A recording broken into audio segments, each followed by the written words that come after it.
Good morning, good morning, good morning, good afternoon. It's it's Miss Ronnie here with another video for Real Talk for Real Life. Okay? Hit the subscribe button. Come on, y'all. Let's talk about it. Let's talk about it. Right? I'm pulling out of my garage. Yes, I'm driving. I'm making my video. Don't y'all say nothing. Don't say nothing. So, listen, y'all. Listen. A lot of y'all probably know I work for myself. I've been doing my own gourmet popcorn business for, over 20 years. And I had stopped doing the popcorn for about 5 months because I really wanted to retire from doing it.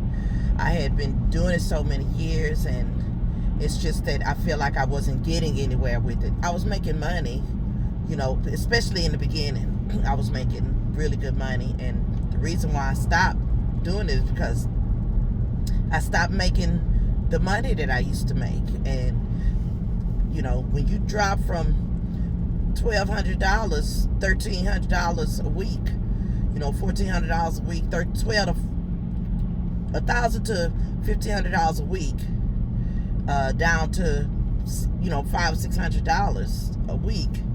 That's a huge drop, and it's not like the quality dropped anything. It's just a sign of the times. And so I stopped doing my popcorn, and I wanted to go and do something else. So I did Uber, for them 5 months, and I would have continued to do Uber. And I'll tell y'all in a different video why I stopped doing. I didn't stop doing Uber. It wasn't by choice. So I'll tell y'all in another video what happened between why me and Uber broke up. He left me. He broke up. He ended our engagement. So, but anyway, before we get started, hit the subscribe button. Hit the subscribe button right there. Hit the subscribe button and like the video at the end. But hit the subscribe button now so you can get an update on when I upload a video. You'll be notified. Hit the notification bell so you'll be notified of when I hit the button. Don't worry about the sun doing its job. Don't worry about the sun is doing its job. So anyway, I'm back doing my business full time. It really wasn't because I wanted to,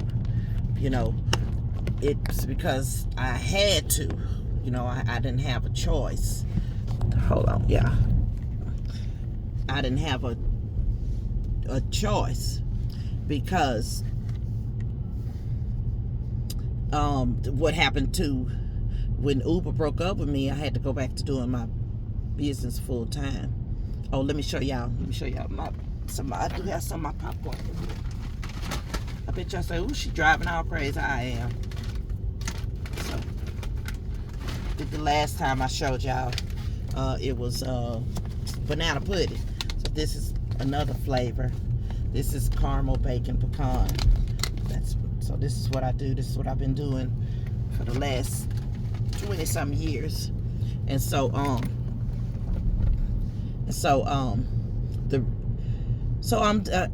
back to doing my popcorn full time. And listen, I have no complaints. God has been faithful. It hasn't been what it used to be, but one thing I do know is that my popcorn is a seed.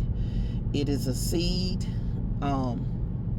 You know how you plant something and it produces year round, but some seasons it produces more than it does in other seasons. So that's what I do know, is that my popcorn is a seed in my hand. If I go to a job and I don't like the job, I can always come back to my popcorn. If I go to a job and I get fired off the job or something, or the job break up with me like Uber did, I can always come back to doing my popcorn. So that's a blessing. That's a blessing. And so oh, these people are letting me over. So that's the blessing in having my own business. That's the blessing. If I get somewhere and I get a job somewhere and the environment is toxic or something, I can always say, well, I don't think it's a good fit for me. I'm gonna go back to doing my popcorn. The seed is in my hands. You understand? The seed is in my hands. And so that's the blessing on being able to work, for yourself and produce something. It may not be producing what it used to, but it does still produce something. And now that I've paid off my car, thank you, Jesus. I paid off my car, and God kept them from stealing my car. I have a Kia. So they did try to get me. They tried to get me twice,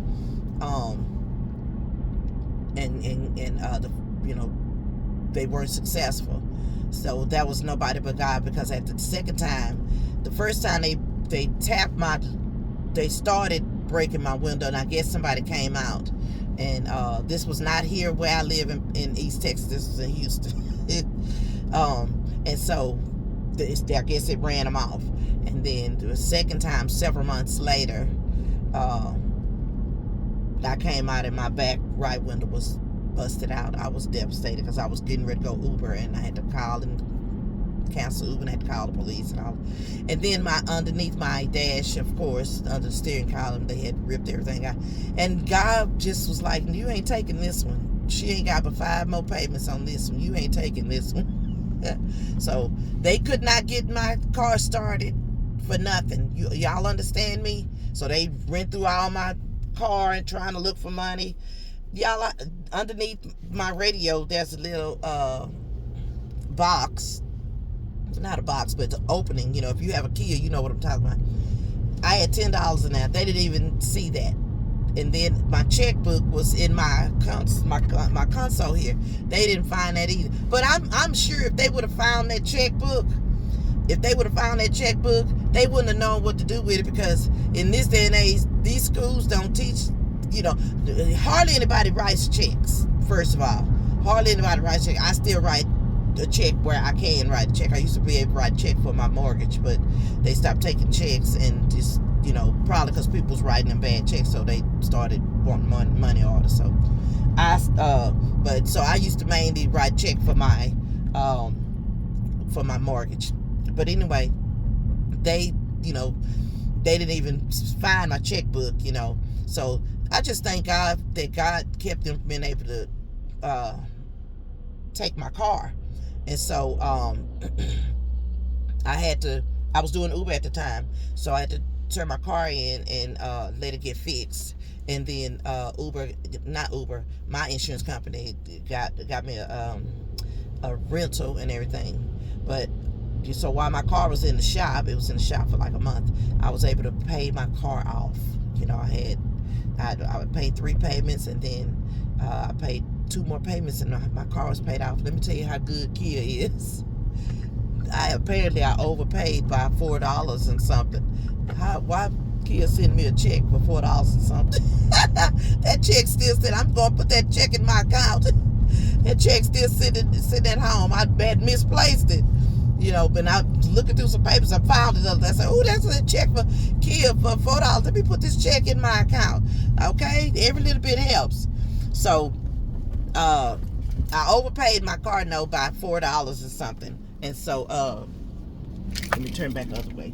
I've turned into my spot. So, I've overpaid it by $4 and something. And so, Kia sent me the difference for $4 and something. But anyway, back to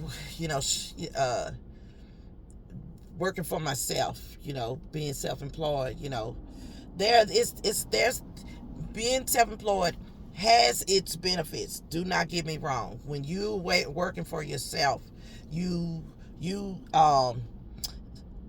create your own schedule.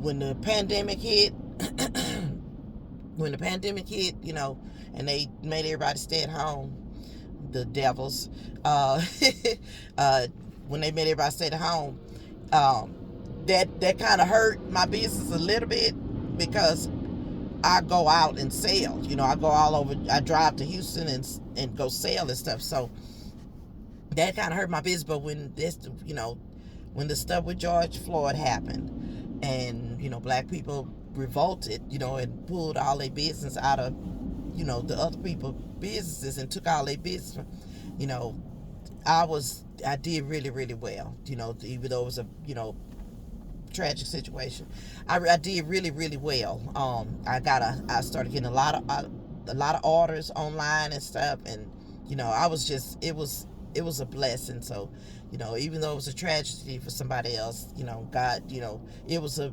financial, blessing for me. Um, but I'm at the crossroads. I'm actually looking for a work from home job or just a job, uh, because I'm at a crossroad. It's like, I'm 55 and I don't have anything saved because when I opened my shop, I took pretty much all but I think $100 out of my retirement because I have to self save for my retirement because I don't work for somebody else. I have to fund my own retirement. That's one thing, about being self-employed. You have to fund your own retirement. And so I have to fund my own retirement, and so I took money out of that to open my job, to open my shop. I took everything out except $100 to open my shop, and then I borrowed against my life insurance. I have life insurance that I turned to whole life insurance years ago, so it'll build cash value, so I'll be able to borrow against it. That was what I did it for, so I can have the money for my shop. And so I borrowed. I've been borrowing from that through the years, so I didn't have a whole lot to borrow off of that. And so I borrowed off of that, and I borrowed off my life insurance, and I did a GoFundMe and all that kind of stuff, and that's how I was able. And then my customers just, they gave and stuff, so that's how I was able to open my shop. But like I said, in the last video, my shop didn't make it down here. Do I think it would have did better in Houston? I don't know. Maybe so. I don't know, because I still would have had to rely on building a customer base wherever I put it. Because my customers used to me coming there. Most of my customers in the salon, so they used to me coming there. So I don't know if they would have came to a shop. Some people say, oh, you should have built it in Houston. I don't know. But I'm at a crossroads, and I'm at a crossroad of what, I should do. I'm looking for a job, but it's so hard to look for a job when you're 55 years old and you've been working for yourself for the last 20-some years, and you have to go on there and fill out an application. I don't know let me see. I went to Willow Ridge High School. I didn't finish, and I ended up getting my GED. But the job part, the references and stuff. I've been self-employed for the last 20 years. And then before that, I was a nanny. I was a nanny for different families for over a 10-year period of time. I was nannying. I did child care at from my home. I had a daycare in my home for a year. So, it's trying to write references down, and and I'm sure I may be able to get in touch with these people but that's what I did. I did nannying. That was 10 years, and then I did some retail, but that was so many years ago. And then I did my business for 20 years. So that's what I've been doing for the last 20 years, is working my business. So it's hard for me to fill out an application, and then they you have the resume thing. I haven't done a resume in 20 years. And so it's just it's complicated for me, to fill out applications and all that kind of stuff. It's very, very, because I get into a standstill because I've been doing this for so many years. I've been out of the job market for so many years. It's hard for me to fill out an application. It just really is. I do it to the best of my ability, and so, you know, it's like, okay, well, if I end up staying in my business, I want to do it differently. I don't want to go back to doing it how I was doing it, which is loading up my popcorn and going to Houston and selling and doing vendor shows and pop-up shows. I just don't want to do that anymore. I want to grow my business online, where I just get orders and either, have them picked up and shipped or take them and ship them. That's what I want to do. I want to get more online orders, and I don't know how to get people to go to the website and order the popcorn. I just, and I was doing so much, y'all, with my shop. I was doing TikTok, I was doing, Instagram and all this kind of stuff. But there are businesses that they do all their business online. How are they doing this? How are they getting people to go online and order they products? I don't know how they doing it, but that's what I want to do. That's still, to me, that's work from home too. If I could work from home with my business, that's what I would prefer. I would prefer to continue to work for myself and work my business, but I don't want to do it the way I've been doing it, which is having to load up and go sell and all that. So, I don't know what to do. What should I do? Should I stay in my business and try to keep pushing it and going, or should I go?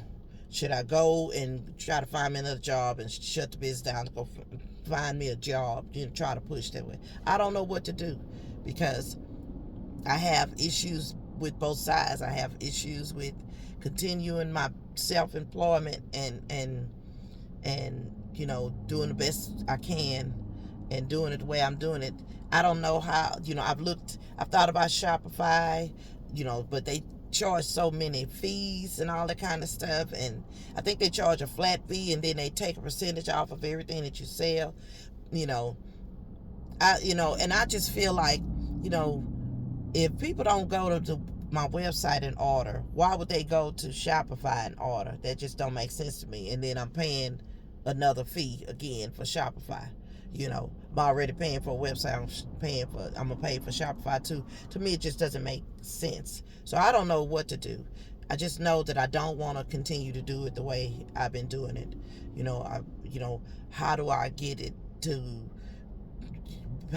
people to go to the website and order so I can just ship them their popcorn?